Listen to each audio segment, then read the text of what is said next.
ऐसे मुंह फुला के क्या बैठ गई हो?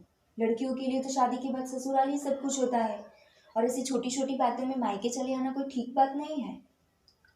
अरे मम्मी, ये छोटी बात थोड़ी है। वो कोई डिसीजन मुझे पूछकर लेते ही नहीं है। ना मुझे कुछ बोलने का हक है और ना ही मुझे कुछ पूछते हैं। मैं तो सिर्फ काम वाली बाई बन के रह गई। उस घर में मेरा होना ना होना कुछ फर्क ही नहीं है। तो उसमें क्या नया है? हम औरतें तो होती ही हैं घर और बच्चे संभालने के लिए।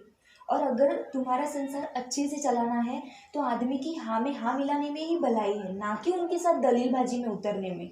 वैसे तो आप बहुत बोलती हो कि औरतें तो आदमी का दायां अंग है, तो फिर उनकी जिंदगी में मेरा रोल ही कहाँ है? तुम तो समझने के लिए तैयार ही नहीं हो।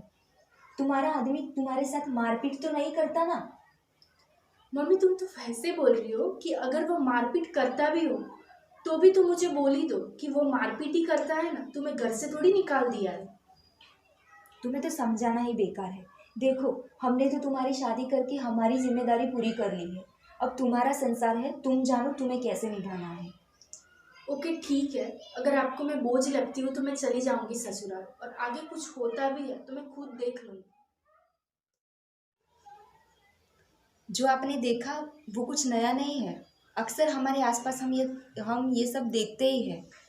पर इसका सॉल्यूशन क्या यही है कि माँ बाप सोसाइटी के प्रेशर में आपे आकर अपनी लड़कियों को ये समझाए कि शादी के बाद ससुराल ही सब कुछ है उनके लिए, और वहाँ जो कुछ होता है वो सहना ही उनकी जिम्मेदारी है।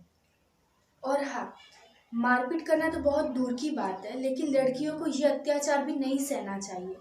और लड़कियों को भी ये समझना होगा कि हमें भी हमारी बात रखने का उतना ही हक है जितना आदमियों को है। Thank you. Thank you.